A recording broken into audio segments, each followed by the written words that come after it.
사도신경으로 우리의 신앙을 고백하시면서 수요 예배 드리시도록 하겠습니다. 나는 전능하신 아버지 하나님 천지의 창조주를 믿습니다. 나는 그의 유일하신 아들 우리 주 예수 그리스도를 믿습니다. 그는 성령으로 잉태되어 동정녀 마리에게서 나시고 본디오 빌라도에게 고난을 받아 십자가에 못 박혀 죽으시고 장사된 지 사흘 만에 죽은 자 가운데서 다시 살아나셨으며 하늘에 오르시어 전능하신 아버지 하나님 우편에 앉아 계시다가 거기로부터 살아있는 자와 죽은 자를 심판하러 오십니다. 나는 성령을 믿으며 거룩한 공교회와 성도의 교제와 죄를 용서받는 것과 몸의 부활과 영생을 믿습니다. 아멘. 찬송가 430장 하시겠습니다.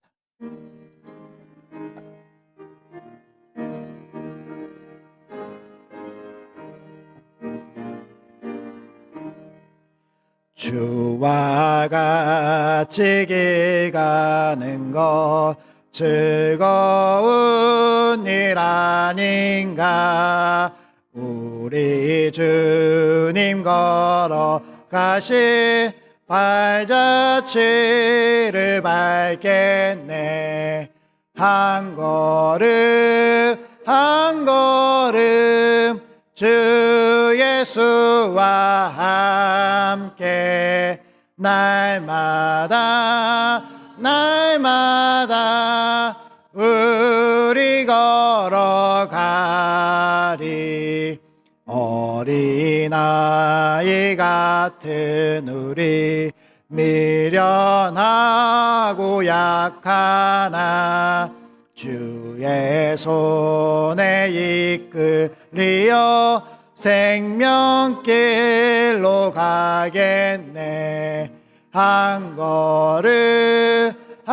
걸음 주 예수와 함께 날마다 우리 걸어가리. 꽃이 피는 들판이나 험한 골짜기라도 주가 인도하는 대로 주와 같이 가겠네. 한 걸음 주 예수와 함께 날마다 우리 걸어가리. 옛 선지자 에녹같이 우리들도 천국에 들려 올라갈 때까지 주와 같이 걷겠네. 한 걸음 주 예수와 함께 날마다 우리 걸어가리.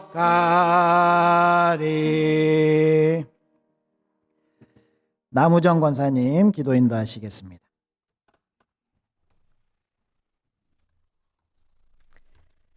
사랑과 은혜가 풍성하신 주 하나님 아버지께 영광을 올려드립니다. 저희들의 삶을 붙들어 주시고 주의 권능과 은혜로 지켜주셔서 주님의 사랑으로 한자리에 모여 수요 예배를 드릴 수 있게 하시니 감사합니다. 주님, 지난 날들을 되돌아보며 주님께 우리의 부족한 모습을 회개합니다. 세상을 살아가는데 심신이 지쳐 주님 향한 생기를 잃고 있진 않았는지요. 빠르게 회복하게 하시고 날마다 기뻐 감사 기도하며 주님의 은혜로 채워가는 삶을 살게 하시옵소서. 교회에 새롭게 직분을 받게 되는 분들이 있습니다.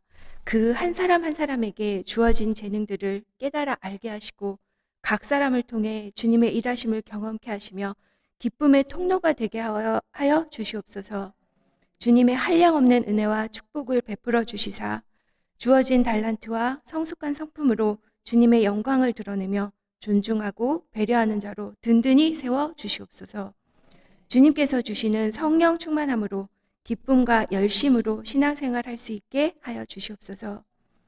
주님, 오래된 병을 고침받고 기뻐 뛰며 찬양하는 성경 속 말씀처럼 병환 중에 있는 성도들에게 질병이 치유되고 잘 회복하는 은혜를 베풀어 주시고, 무거운 마음과 어려운 주변 상황으로 인해 낙심 가운데 어려움을 겪고 있는 성도들이 있다면 어둠 가운데 있게 하지 마시고 주님이 주시는 빛의 은혜를 허락하시옵소서.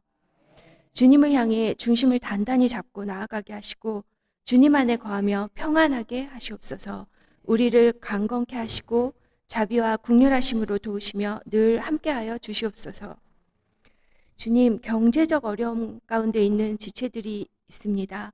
주님께서 그 지체들에게 소망을 허락하시고 그 소망의 기도를 들어주셔서 주님이 허락한 가장 좋은 것으로 이루어 주시옵소서. 흔들리지 않는 굳건한 믿음 허락하여 주시옵소서. 이 시간 주님의 말씀을 듣습니다. 이 말씀이 우리들 생명의 양식이 되게 하시고 전하시는 말씀 가운데 살아있는 하나님의 음성을 듣게 하여 주시옵소서. 주님, 교회가 활력 있고 생기가 넘치게 하여 주시옵소서. 주일학교와 청년부, 남성교회와 여전도회, 또 시니어에 이르기까지 모든 부서 곳곳에서 영적 부흥과 성장을 허락하여 주시옵소서. 빛을 발하는 부천 상동교회 되게 하여 주시옵소서. 지금 이곳에 함께하여 주신 주님, 홀로 영광 받아 주시옵소서. 거룩하신 예수 그리스도 이름으로 기도합니다. 아멘.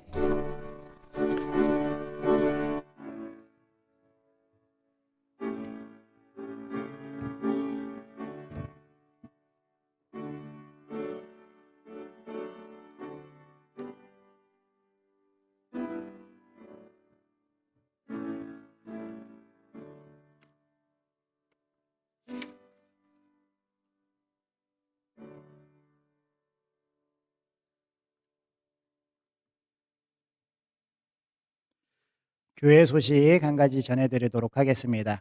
내일 여전도회 연합회 9시 40분, 오전 9시 40분에 출발한다고 합니다. 많이 가셔서 우리 교회를 빛내주시기 바랍니다. 오늘 우리에게 주시는 하나님의 말씀은 요한복음 5장 1절부터 18절까지 말씀입니다. 신약성경 148면 149면쯤에 있습니다.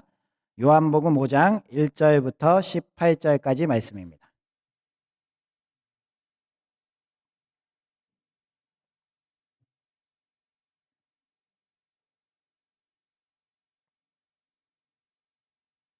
네, 우리 한 절씩 교독하겠습니다. 그 후에 유대인의 명절이 되어 예수께서 예루살렘에 올라가시니라.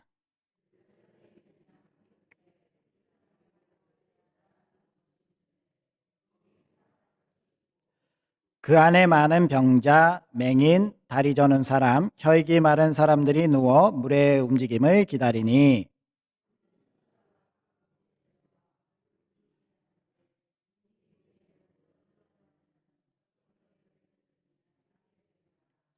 거기 38배 된 병자가 있더라.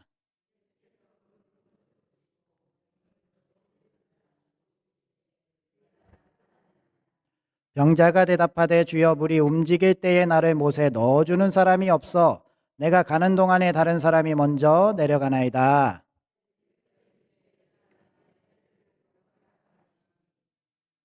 그 사람이 곧 나아서 자리를 들고 걸어가니라. 이날은 안식일이니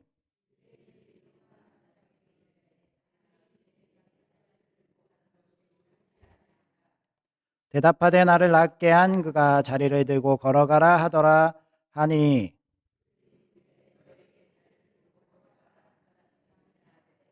고침을 받은 사람은 그가 누구인지 알지 못하니 이는 거기 사람이 많음으로 예수께서 이미 피하셨음이라.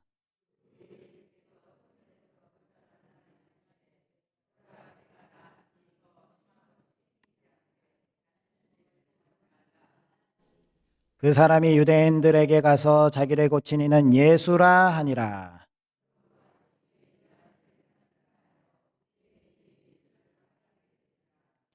예수께서 그들에게 이르시되 내 아버지께서 이제까지 일하시니 나도 일한다 하시매 유대인들이 이로 말미암아 더욱 예수를 죽이고자 하니 이는 안식일을 범할 뿐만 아니라 하나님을 자기의 친아버지라 하여 자기를 하나님과 동등으로 삼으심이니라.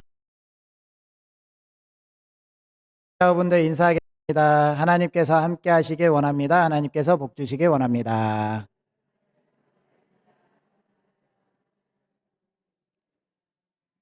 네. 날씨가 많이 더워졌습니다. 그죠? 네. 날씨가 많이 더워져서 이렇게 걸으면 땀이 날 정도인데 오히려 그래서 더 좋은 날씨가 아닌가 그런 생각이 듭니다. 저희가 오늘 시간에는 내 아버지께서 이제까지 일하시니 나도 일한다라는 말씀의 제목을 가지고 말씀을 나누려고 합니다. 지난 주간에 조금 안 좋은 소식을 제가 듣고 마음이 많이 무거웠습니다. 뉴스에 나왔었는데요. 인천의 한 교회라는 곳에서 17세 여고생이 갑자기 돌연사했다. 그래서 그 아이를 돌보고 있던 50세 여성이 구속되었다라는 뉴스가 있었습니다. 그 여학생의 손목은 묶여져 있는 그런 흔적이 있었고 온몸에 멍이 든 상태였습니다. 뭔가 이상하지 않습니까? 그 어머니가 3월에 그 지방에서 가정 형편이 어려워서 이 50세 여인에게 딸아이를 맡겼는데 5월이 돼서 얼마 전에 이렇게 숨을 거두게 된 겁니다. 이 교회가 구원파 박옥수의 인천의 기쁜 소식 선교회라고 해요. 정말 이 이단에서 이 아이를 어떻게 교육을 시키려고 세뇌를 시키려고 그렇게 했는지 모르지만 정말 안타까운 생명이 또 우리 곁을 떠나갔습니다.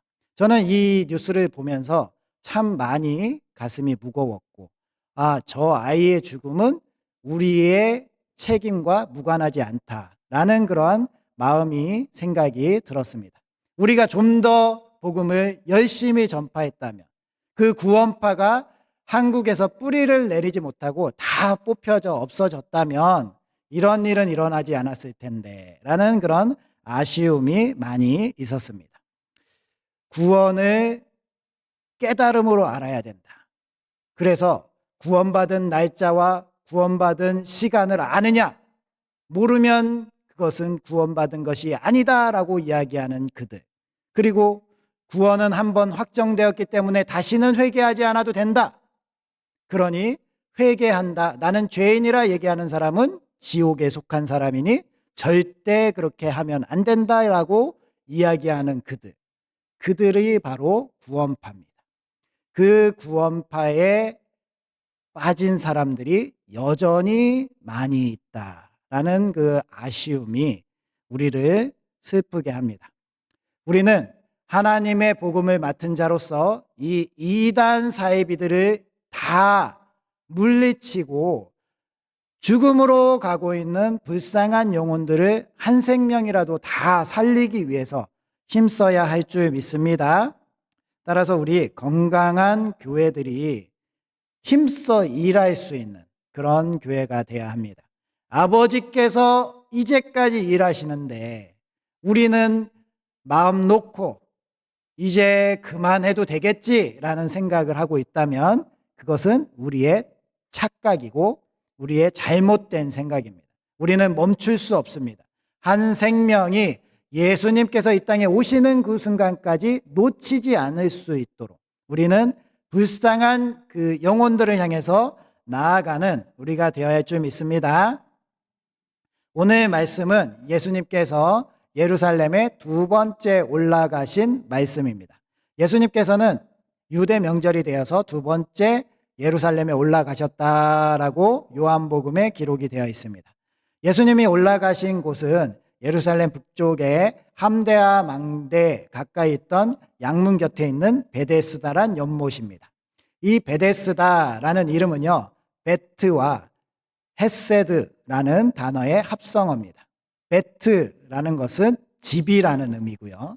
헤세드라는 것은 은혜, 자비라는 뜻입니다. 따라서 베데스다란 연못은 자비의 집, 은혜의 집이라는 뜻의 연못입니다. 왜 이러한 이름을 갖게 됐을까요? 이 연못은 120m, 60m 정도 되는 넓은 수영장 같은 그 기드론 시내에서 나오는 빗물을 받아서 성전에 사용하는 그러한 그 물을 모으는 그런 곳이었습니다. 그러다 보니까 많은 물이 있었고 그 물에서 놀랍게도 치료의 은혜들이 나타났다라는 거예요. 물이 자연현상으로 일어났는지 진짜로 천사가 와서 물을 동하게 했는지 물이 뒤집히다라는 뜻이거든요. 물이 움직이고 뒤집히는 그러한 현상들이 일어났을 때 놀랍게도 그 물에 제일 처음 들어간 사람이 치료함을 입었다는 거예요. 그 놀라운 은혜를 보면서 거기가 바로 은혜의 집, 자비의 집이라 불리는 베데스다 연못이 되었던 것입니다. 따라서 이 연못 주변에는 의학적으로, 종교적으로, 치료의 목적으로 하는 건물들이 많이 있었다고 하고요. 대중들을 위한 치료소가 여기에 세워졌다고 합니다. 예수님 당시에도 베데스다 연못에 많은 병자들이 누워 있었다고 기록이 되어 있죠. 그 중에 예수님이 이 병자들 중에서 38년 된 중풍병자를 찾아가서 고쳐주신 기사가 오늘 말씀의 주된 내용입니다. 예수님은 왜 이 병자를 찾아가셨을까요? 그리고 다른 병자들은 고쳐주지 않으셨을까요? 아니면 왜 하필 안식일에 고쳐주셨을까요? 38년을 기다렸는데 하루만 더 기다렸다가 고쳐주셨으면 예수님도 구설수에 오르지 않고 비난받지 아니하고 괜찮으실 텐데 왜 하필 안식일에 고쳐주셨을까? 이러한저러한 궁금증을 낳게 하는 본문입니다. 어쨌든 예수님께서는 이러한 병자들을 찾아가셔서 예수님은 예수님께서 하나님의 아들이심을 나타내셨고 그 병자를 고쳐주시고 예수님을 믿는다는 것이 이렇게 하나님의 은혜를 입을 수 있는 유일한 길이다라는 것을 보여주셨습니다. 따라서 오늘 우리도 이 말씀을 나누면서 우리의 소망은 오직 예수 그리스도밖에 없습니다 라는 그러한 소망을 품으면서 오늘 말씀을 같이 나누길 소망합니다. 오늘 말씀을 통해서 우리가 알아야 될 것은 첫 번째로 포기하지 않을 때 기적이 일어납니다. 6절, 7절 말씀 성경책 다 있으시니까 읽어볼게요. 6절, 7절 말씀 시작. 예수께서 그 누운 것을 보시고 병이 벌써 오랜 줄 아시고 이르시되 내가 낫고자 하느냐? 병자가 대답하되 주여 물이 움직일 때에 나를 못에 넣어주는 사람이 없어 내가 가는 동안에 다른 사람이 먼저 내려가나이다. 아멘. 이 말씀을 보면 낫고는 싶은데 이 연못에 제일 처음에 들어가지 못해서 지금까지 못 나왔습니다 라는 그러한 말이죠. 예수님께 이렇게 얘기하는 것은 예수님의 질문에 대해서 나는 정말 낫고 싶어 죽겠습니다. 그런데 현실이 이렇습니다 라는 대답인 거죠. 예수님은 이러한 병자의 마음을 알고 이 병자의 안타까운 마음 속에서 이 병자를 치료해 주시기 위해서 가셨습니다. 그런데 우리는 한 가지 의문을 가지고 있죠. 이 당시에 많은 병자들이 있는데 예수님께서 이 병자를 고치지 않으시고 딱 이 한 사람만 고치셨을까? 저는 예수님이라면 그곳에서 같이 고통받고 있고 힘들어하는 이들도 같이 은혜를 주시지 않았을까라는 그런 상상을 해보게 됩니다. 당시 사도 요한이 요한복음을 기록할 때, 이 성경을 기록할 때의 목적은 분명합니다. 예수님께서 하나님의 아들 되심을 나타내고 그 예수님을 믿으면 생명에 이르게 된다라는 것을 증거하기 위해서 복음서를 썼다라고 요한복음 20장에 기록하고 있습니다. 그러면서 예수님께서 하신 일은 많이 있는데 이 일을 다 기록할 수는 없었다라고 기록을 하고 있죠. 30절, 31절 제가 읽어볼게요. 예수께서 제자들 앞에서 이 책에 기록되지 아니한 다른 표적도 많이 행하셨으나 오직 이것을 기록함은 너희로 예수께서 하나님의 아들 그리스도이심을 믿게 하려 하며 또 너희로 믿고 그 이름을 힘입어 생명을 얻게 하려 함이니라. 아멘. 예수님께서 많은 표적을 행하셨다라고 기록이 되어 있어요. 당시 38년 된 중풍병자만 고친 것이 아니라 베데스다에 있었던 많은 병자들도 고치신 줄 믿습니다.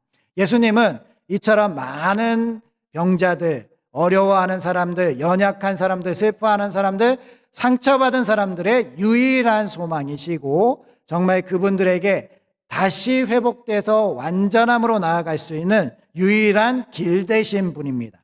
따라서 예수님을 만나는 것이 중요한데 그만큼 또 중요한 것이 우리가 기다리고 인내하는 것이 중요하다라는 거예요. 예수님을 만나면 반드시 회복되는 것은 분명한데 예수님을 만나기까지 기다려야 되는 시간이 있다면 기다릴 줄 아는, 마땅히 참을 수 있는, 마땅히 인내해야 되는 사람이 되어야 할 줄 믿습니다. 그리스도인이라면 내가 기한을 정하고 이때까지 하나님 안 나타나시면, 이때까지 응답해 주시지 아니하면 저는 하나님이 안 계신 것으로 알겠습니다. 이러한 위험한 신앙을 가지면 안 된다는 거예요. 우리는 언제까지 기다려야 돼요? 될 때까지. 기도 응답 받을 때까지. 주실 때까지 무조건 참고 기다리는 겁니다. 그랬을 때 기적이 일어난다는 거예요. 기적이 왜 기적입니까? 매일 일어나지 않아서 기적인 거예요. 어쩌다 정말 한 번 딱 일어나는 일인데 그때를 내가 정해서 바로 그 직전에 멈추지 마시고 하나님께서 이루실 그 기적과 같은 일을 위해서 끝까지 기도하시고 될 때까지 멈추지 마시기 바랍니다. 우리 특별히 사랑하는 가족들 전도할 때 이때까지 해보고 안 되면 포기하시는 분들 굉장히 많이 있습니다. 아유, 우리 가족은 절대 이제 예수님 안 믿어. 그렇게 포기하지 마시고 될 때까지 하나님께서 기회를 주시고 하나님께서 정하신 때가 될 때까지 무조건 기도 응답을 될 때까지 내가 포기하지 않으면 하나님이 반드시 구원하신다라는 그 기적과 같은 일이 반드시 일어난다라는 그러한 믿음을 가지시고 꼭 기도하고 기다리시기 바랍니다.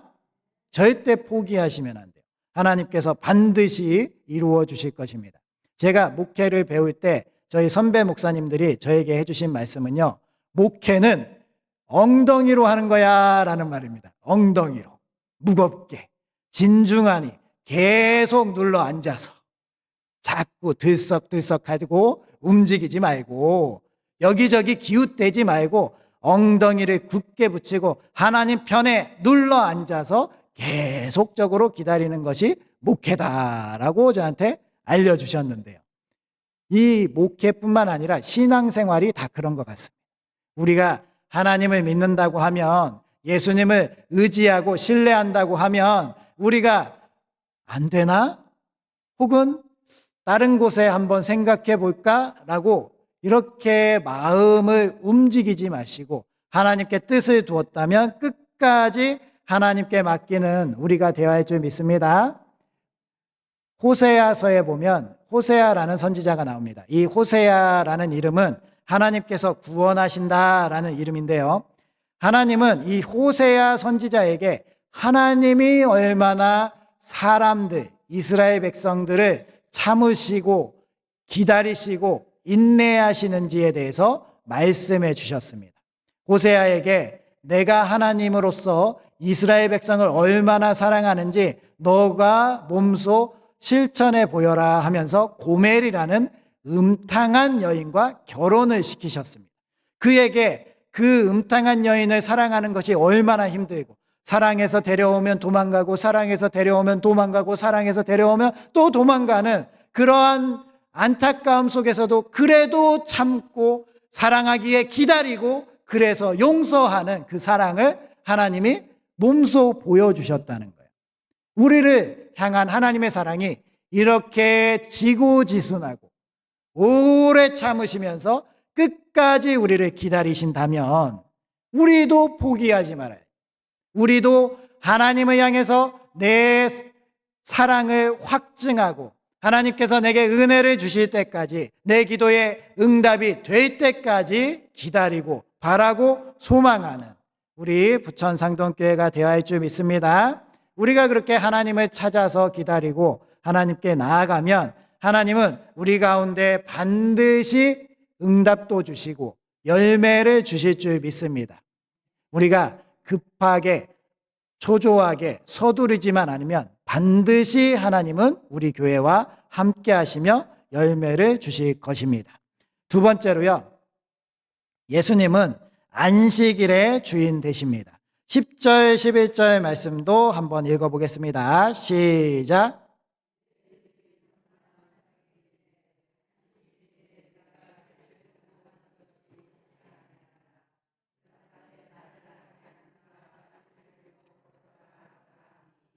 아멘. 예수님께서 이 38년 된 병자를 고쳐주시면서 명령하신 명령어가 3개입니다. 이 명령어가 3개인데 뭐죠? 일어나라, 그리고 들라, 그리고 가라. 이 3가지죠. 사실 일어나라는 것, 중풍병자에게 일어나라는 것은 병 고침을 받았다라는 말씀입니다. 이것까지는 너무 좋아요. 이 중풍병자가 일어나라고 해서 그 말씀에 순종해서 아멘하고 일어서니까 놀랍게도 자유의 몸이 된 겁니다. 그래서 이제 일어날 수 있게 되고요, 걸을 수 있게 되고, 이제 하나님의 놀라운 은총으로 깨끗함을 입었는데, 문제는 그 다음의 말씀도 순종해야 되는데 약간 꺼리끼는 말씀이라는 거예요. 당신은 안식일이었다고 하고요, 안식일에는 유대인들에게 율법이라는 것이 있어서 하나님을 기억해야 하기 때문에, 안식일에는 온전히 하나님께 집중해야 되기 때문에 사람으로서 마땅히 행해야 할 일들을 하지 않아야 된다는 거예요. 그것을 율법으로 정해놨습니다. 그런데요, 예수님께서 고쳐주시면서 하시는 말씀은 자리를 들고 가라는 거예요. 일어나기까지만 하면 안 될까요? 고침을 받았으니까 됐잖아요.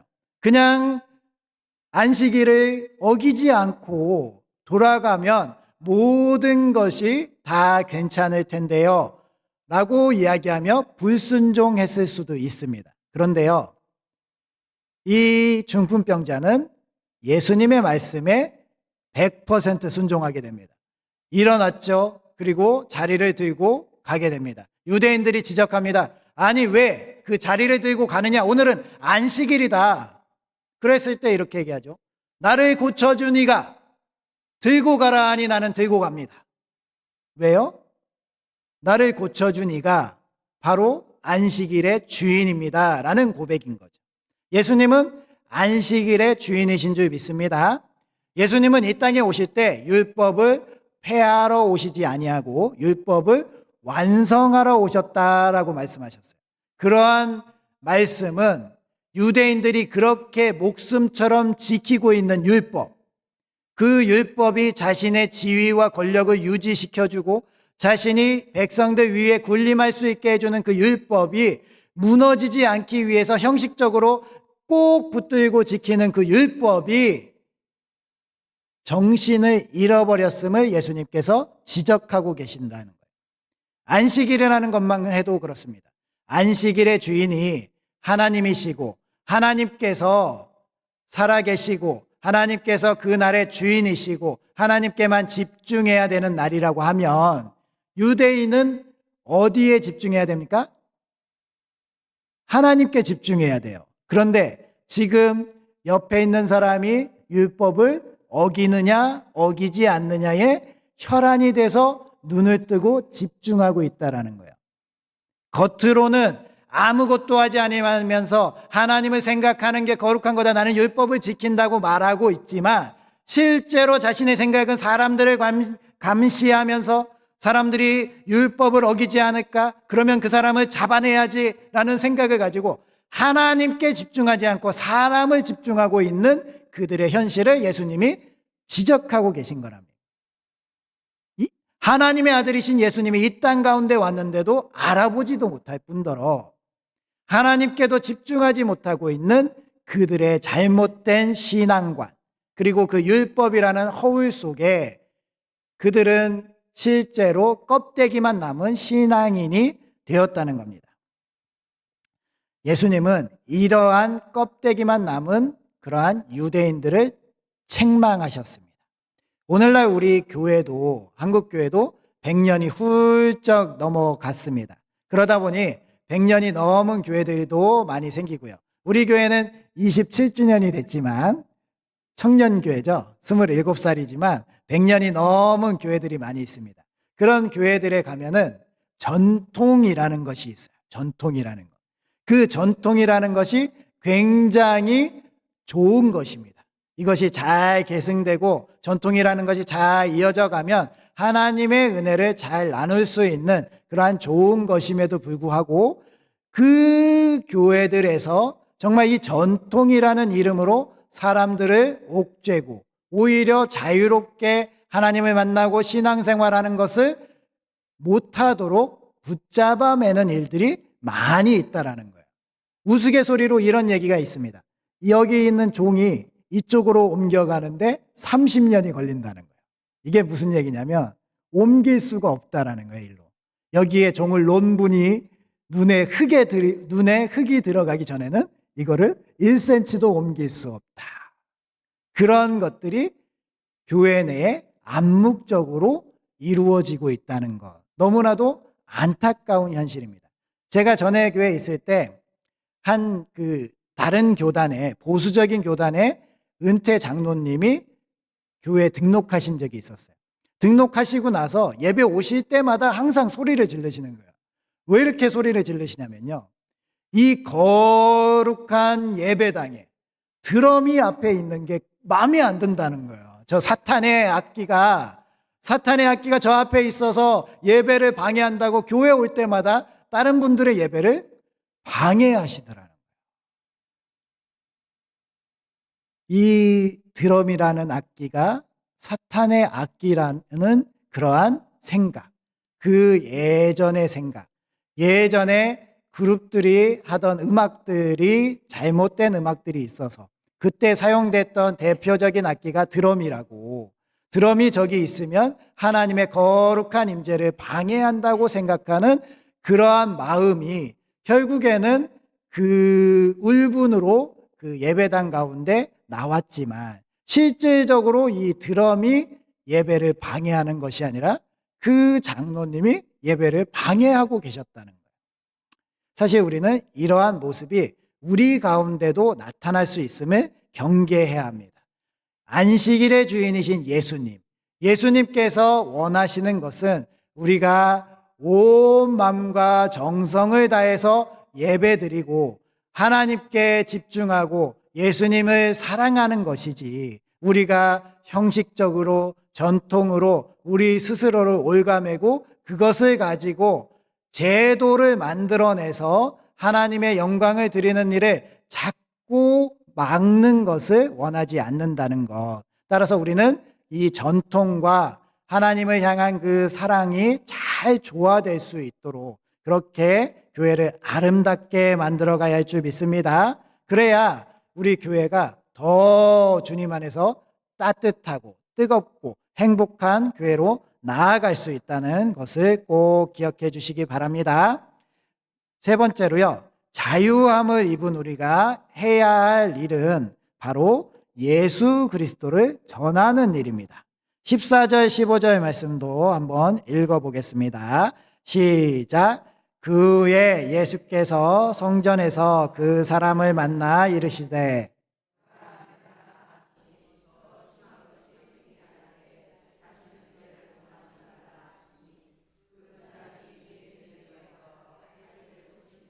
예수라 하니라. 아멘.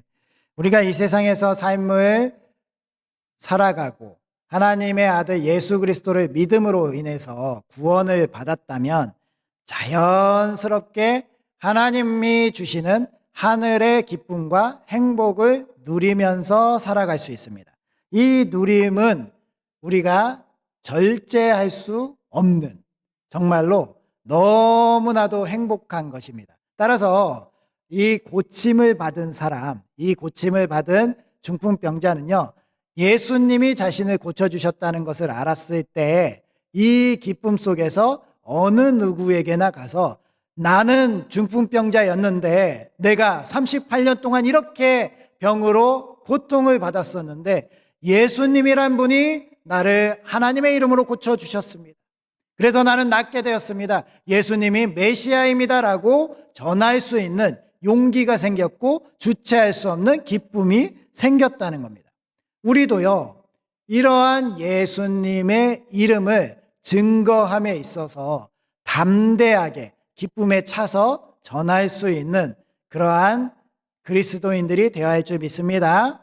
예수님을 전하는 것이 부끄러운 일이 아니라는 거예요. 예수님을 전할 때는 담대하게 전할 수 있고요. 나는 예수님을 믿는 것이 기쁨이고 행복입니다라고 증거할 수 있는 사람이 되어야 된다는 겁니다.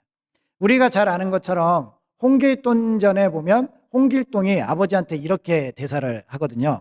아하, 대감께서, 아버지라고 못 부르잖아요. 그래서 대감께서 애초에 천한 길동을 위하여 아버지를 아버지라 부르게 하고 형을 형이라 부르게 하셨다면 이렇게 되지 않았을 것입니다. 그러나 지나간 일을 말해봐야 무슨 소용이 있겠습니까? 이제 저를 묶어 서울로 올려 보내십시오라는 대목이 있어요. 아버지를 아버지라 부르지 못하고 형을 형이라 부르지 못하는 건 대감이 서자인 홍길동이 부끄러워서 그랬죠. 그런데 우리 아버지 되시는 하나님은 뭐라고 하셨어요? 누구든지 예수 그리스도를 믿는 자는 하나님을 아버지라 부를 수 있는 자녀가 되는 권세를 주셨다고 했어요. 우리는 하나님을 아버지로 부를 수 있는 권세가 있다는 거예요. 하나님은 우리를 부끄러워하지 않으시겠다는 거예요.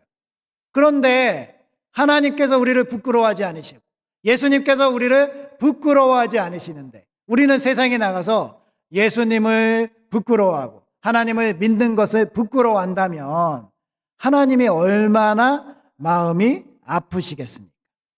로마서 10장 9절 10절 말씀에 이렇게 말씀하십니다. 내가 만일 내 입으로 예수를 주로 시인하며 또 하나님께서 그를 죽은 자 가운데서 살리신 것을 내 마음에 믿으면 구원을 받으리라. 사람이 마음으로 믿어 의에 이르고 입으로 시인하여 구원에 이르느니라. 아멘. 요즘에요, 젊은 사람들이 구내 식당에서 직장인들이 하나님을 믿어서 식기도 하는 것이 좀 부끄러워서 어떻게 하냐면요, 일부러 숟가락을 떨어뜨리고 숟가락을 주스면서 기도를 한대요. 우스갯소리긴 한데 정말 이게 우리 젊은 사람들이 살아가는 현실입니다. 많은 사람들이 신앙생활하는 거, 교회에 다니는 것에 대해서 손가락질하면서 비난하고 우습게 생각하는 시대예요. 그런데 우리의 자녀들이, 우리의 다음 세대들이 진짜로 이러한 시대 가운데 살아가면서 그럼에도 불구하고 당당하게 하나님의 이름을 드러내고 예수 그리스도를 믿는 것을 나타내며 정말 예수 그리스도를 향한 그 마음 가운데 충만하게 살아갈 수 있다면 저는 오히려 이 시대를 살아가는 우리의 다음 세대들에게 하나님께서 한량없는 복을 주실 수밖에 없는 기회다라고 생각합니다. 이러한 현실 속에서 기가 죽어서 하나님을 나타내지 못하고 그냥 예수님의 이름을 감추고 믿는다는 것을 몰래 교회에 와서만 표현하는 것이 아니라 당당하게 살아갈 수 있도록 그들을 위해서 기도해주고 그들을 후원해주고 당당하게 예수님을 믿는 것을 나타내는 것을 기뻐해주는 우리가 된다면 그들이 세상에 서서 하나님의 이름을 잘 증거하게 될 줄 믿습니다. 하나님의 이름을 자랑할 수 있는 우리가 되어야 교회도 자랑할 수 있고요. 우리의 옆에 있는 권사님, 집사님, 장로님들도 자랑할 수 있는 마음이 생기는 거예요. 우리 여기 계시는 목회자분들도 계시잖아요. 우에라 목사님 계시고 박재성 목사님 계시고 저도 있는데 만약에 저희들이 부끄러워서 어디 가서 내놓고 얘기할 수 없는 존재다라고 하면 저희들이 굉장히 슬플 것 같아요. 부끄러우신가 봐요. 네, 부끄럽지 않죠? 어디 가서 당당히 우리 목사님들 너무 멋져, 너무 좋아, 너무 이쁘시고 말씀도 잘 전하시고 이렇게 당당하게 얘기할 수 있는. 그리고 우리 부천상동교회, 우리 교회 너무 좋아. 제가 얼마 전에 정말 감동스러운 얘기 들었는데요. 처음에 우리 교회 전도돼서 우리 교회에 와서 딱 기도를 하는데 우리 교회가 너무 마음에 들어서 기뻐서 정말 하염없이 기쁜 마음을 모든 사람에게 표현을 하고 내가 이 교회에 나가야겠다라고 선포를 했다는 거예요. 우리 교회가 얼마나 좋으면 그렇게 이야기할 수 있습니까? 우리 교회 좋지 않습니까? 별로 안 좋으신 거 아니죠? 우리 교회 너무 좋은 교회고요. 사실 이만한 교회를 찾기 힘듭니다. 우리 교회 너무 좋은 교회고 우리 교회 성도님들 정말 최고로 좋은 성도님들인 줄 믿습니다. 우리 앞뒤 자분들 한번 인사해 보겠습니다. 우리 권사님, 장로님, 집사님이 자랑스럽습니다. 인사하겠습니다.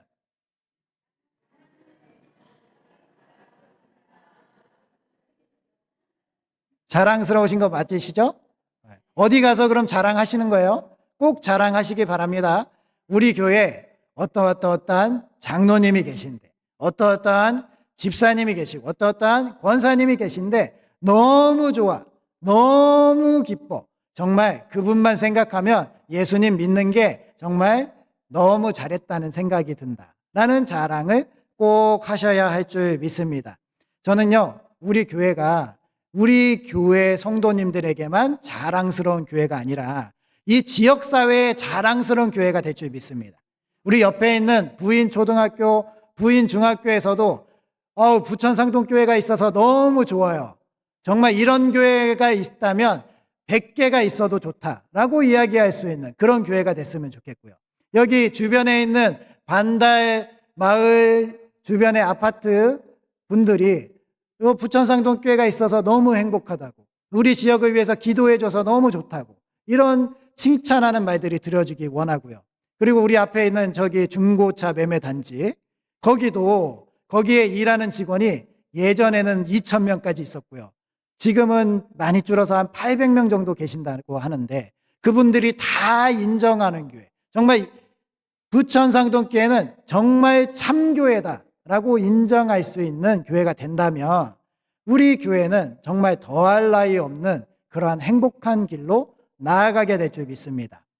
저는 그렇게 우리가 나아가야 된다고 믿고 그렇게 우리가 나아갈 길을 제시하고자 합니다. 따라서 우리는 우리 스스로가 자랑스러워하는 교회, 지역사회가 자랑스러워하는 교회, 그러한 교회가 돼서 예수님께서 기뻐하시고 칭찬하시고 이 마지막 시대에 들어쓰시는 교회가 된다면 베데스다에 나타났던 하나님의 능력이 오늘날에도 이 부천상동교회도 동일하게 나타날 줄 믿습니다. 상처받고 힘들어하고 아파하고 괴로워하고 어려워하는 자들에게 희망이 되어주는 교회, 예수 그리스도의 소망을 보여줄 수 있는 교회, 그래서 모두가 나와서 다시 한번 살아낼 힘을 얻는 교회가 바로 우리 교회가 되길 소망합니다. 그 일을 위해서 힘써주시고 기도하시고 우리 교회를 많이 자랑하시는 부천상동교회 성도님들 되시길 주님의 이름으로 축원드립니다. 기도하겠습니다. 하나님 감사합니다. 오늘도 저희들 수요 예배로 저희들 불러주시고 주님의 몸된 교회 안에서 이렇게 함께 말씀을 나누며 예배할 수 있게 하신 것 감사드립니다. 하나님, 저희들은 부족하지만 그럼에도 불구하고 하나님께서 저희들을 사랑해 주시고 아껴 주시고 저희들을 인도해 주신 줄 믿습니다. 저희들 주 예수 그리스도를 믿음으로 하나님의 자녀가 되었사오니 하나님 무엇이든지 예수 그리스도의 이름으로 구하고 응답받을 때까지 기다리고 또 기다리고 인내할 수 있는 저희들 되게 하여 주시옵소서. 오래 참음으로 반드시 열매 맺고 하나님의 영광을 드러내며 특별히 저희들에게 맡겨주신 귀한 영혼들이 꼭 예수님을 믿어서 구원의 반열에 들 수 있도록 그들에게 하나님의 말씀을 전하고 그들을 꼭 기다려줄 수 있는 저희들 되게 하여 주시옵소서. 또한 아버지 하나님, 하나님께서는 저희들을 사랑하시고 저희들이 율법에 얽매이지 않기를 원하십니다. 저희들이 교회의 전통은 지켜나가되 하나님께서 저희들에게 주신 자유함을 잃지 않게 하여 주시옵시고 하나님을 믿고 예배하고 하나님께 영광을 드리는 그 일 가운데 항상 신령과 진정으로 예배하는 저희들 되게 하여 주시옵소서. 또한 아버지 하나님, 저희들 하나님께서 저희들 가운데 맡겨주신 주 예수 그리스도의 이름을 자랑하게 하여 주시옵소서. 우리 부천 상동교회를 자랑하게 하여 주시옵시고 우리 교회 성도님들, 집사님, 권사님, 장로님, 목사님을 자랑하면서 하나님의 나라를 확장해가는 저희들 되게 하여 주시옵소서. 저희가 바로 서서 이 지역사회의 자랑이 되는 교회가 되게 하여 주시옵시고 하나님의 거룩한 이름을 드러내는 귀한 복된 교회 되게 하여 주시옵소서. 그래야 할 때에 하나님께서 영광 받아 주시옵시고 저희 교회가 하나님의 일을 더욱더 많이 담당할 수 있게 하여 주시옵시고 하나님의 영광을 드러내서 하나님께서 저희 교회를 향하여서 크게 쌓을 곳이 없는 많은 복들을 내려 주시옵소서. 하나님, 오늘도 이렇게 예배를 드리고 저희들 돌아갑니다. 하나님께서 돌아가는 발걸음 지켜주시고 하나님의 놀라운 은혜가 나타나는 베데스다 같은 저희들의 삶의 현장이 되게 하여 주시옵소서. 하나님께서 저희들과 함께 해주심에 감사드립니다. 예수님의 이름으로 기도하오며 이제는 우리 주 예수 그리스도의 은혜와 하나님의 무한하신 사랑하심과 성령님의 감화 감동 교통 인도하심이 베데스다에 찾아오신 주님을 기다리는 우리 부천상동교회 머리머리 위에와 그리고 우리의 삶의 자리와 함께하는 많은 일들 위에 그리고 우리의 자녀 손들 위에 이제로부터 영원토록 함께 하시기를 축원하옵나이다. 아멘.